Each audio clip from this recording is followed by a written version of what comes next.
जेजू आपल्या शिसांक आयज घोटाळेचीं उतरां उलयता आनी तो तांकां म्हणटा की तुमची काळजां उचांबळ वो बिजूड करूं नाकात म्हूण सांगता. हाचो थोडो बॅकग्रावंड पळयत जाल्यार मोगाच्या भावान भयणो, ही उतरां जेजून आपल्या मरना कुश्टा मरना वयचे पयलीं तेन्ना जेजू शिसांक सांगता ही उतरां तेन्ना उलयल्लीं.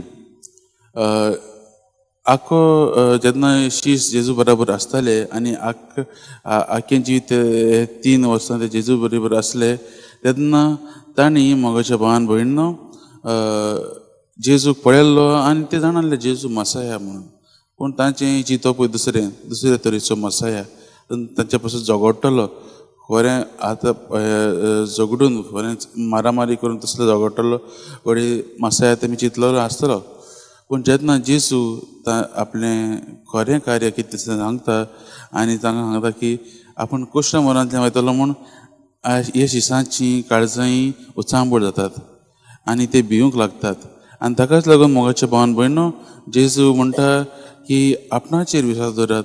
ताकाच लागून जेजू पयलींच उतरां म्हणटा शांती तुमकां दवरता, म्हजी शांती तुमकां दिता. हेंच जावन आसा जेजूचें हातियार शांती.